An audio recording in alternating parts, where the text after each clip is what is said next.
दोस्तों नमस्कार, स्वागत है आप सभी का मेरे YouTube channel Avantika coaching classes पर।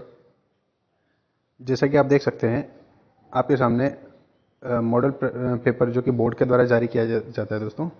2025 का यानी इसी साल का है दोस्तों, और विषय हिंदी है ना। हिंदी और इंग्लिश मीडियम के लिए, दोनों के लिए ये पेपर है। तो दोस्तों मैं ये मॉडल पेपर आपको बताने वाला हूँ। अगर आपने नहीं देखा है तो देख लीजिए, और अगर दोस्तों वीडियो पसंद आता है तो ज़रूर शेयर और सब्सक्राइब करें मेरे चैनल को। चलिए दोस्तों, देखिए यहाँ पे आपको दिया रहेगा पूरा पेपर के बारे में डिटेल। क्वेश्चन होंगे दोस्तों, देख सकते हैं आप। 23 क्वेश्चन आएंगे आपके।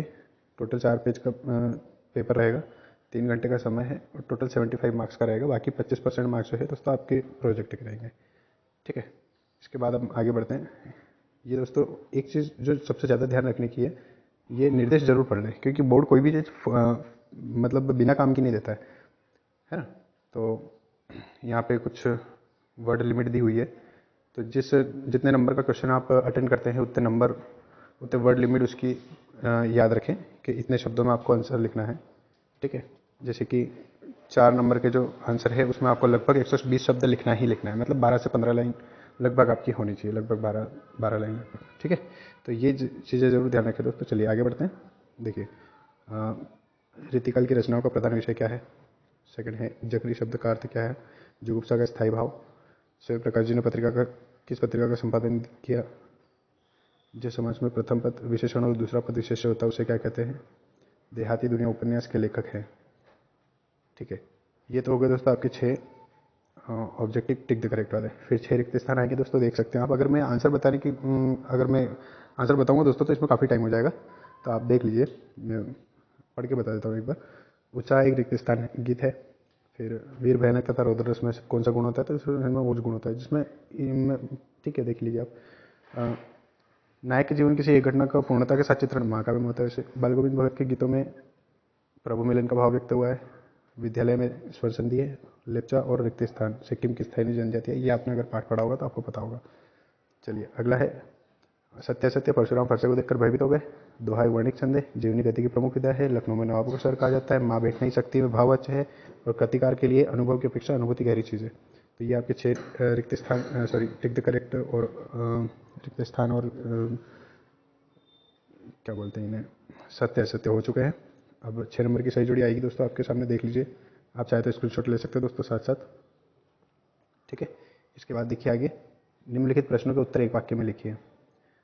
ठीक है, ये आपके 6 आए हैं, मतलब एक एक नंबर का हर एक है, तो 6 आपके 1 वर्ड हो जाएंगे। ठीक है, ये सारे जो भी आंसर दे रखे हैं 6, इनका आपको एक शब्द में उत्तर लिखना है ओनली। इसके बाद देखिए दोस्तों छठा क्वेश्चन, रीतिकाल के कोई 2 कवि। दोस्तों रीतिकाल नई कविता, इसमें आप 2-3 चीज़ें और कर लीजिए। प्रयोगवाद की विशेषताएं याद कर लीजिएगा। प्रगतिवादी काव्य की विशेषताएं याद कर लीजिएगा, और भक्तिकाल की विशेषताएं याद कर लीजिएगा। और इनके कवि और इनकी रचनाएं भी जरूर याद कीजिएगा दोस्तों। इसके बाद आता है तुलसीदास सूर्यकांत त्रिपाठी निराला की काव्यगत विशेषताएं। दोस्तों इसके साथ आप सूरदास कीजिए।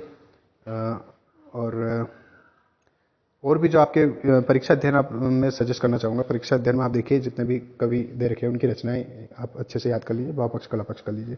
इसके बाद दोस्तों 8वां क्वेश्चन है, परशुराम ने सहस्त्रबाहु का वध क्यों किया था।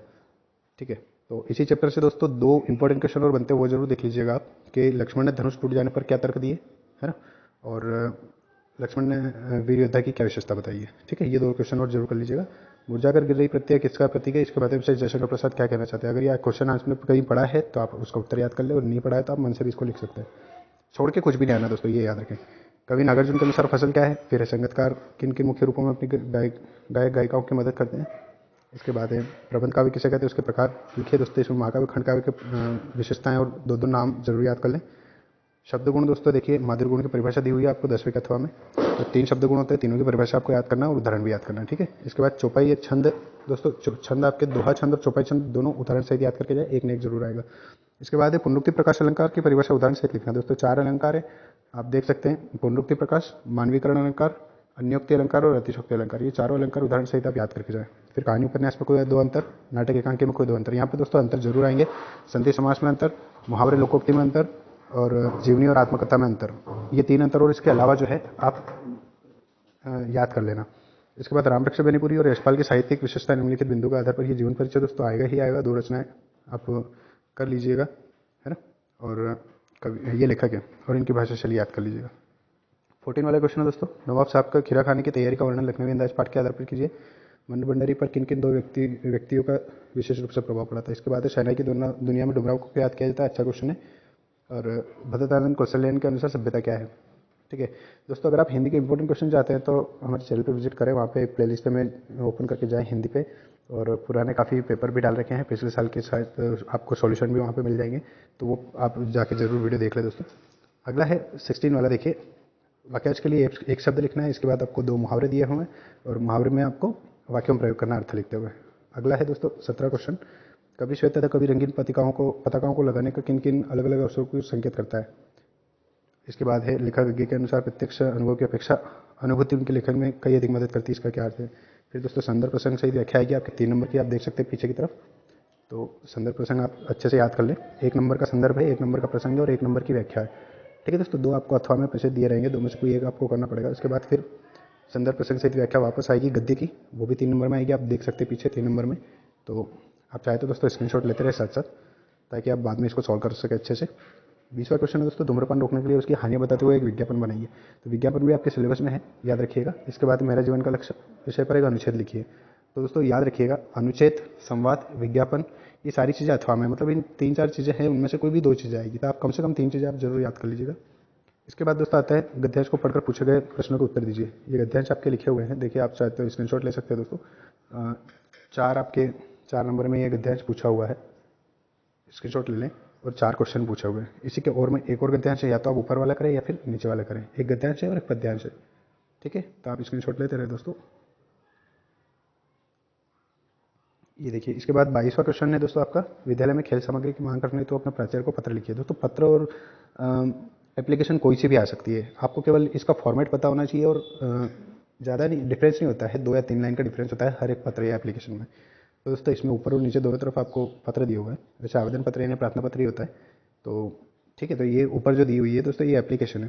ठीक, तो आप आवेदन पत्र को एप्लीकेशन ही समझें। ठीक है, आवेदन पत्र को पत्र ना समझ लें आप, एप्लीकेशन ही है वो, है ना, यानी प्रार्थना पत्र ही है। समय का दुरुपयोग और परिश्रम पर बल देते हुए अपने छोटे भाई को पत्र लिखिए। एक छोटे भाई को पत्र लिखना है जिसमें परिश्रम और समय का सदुपयोग आपको उसको मतलब समझाना है कि ये चीज़ हमें कहाँ कहाँ पे हेल्प करती है।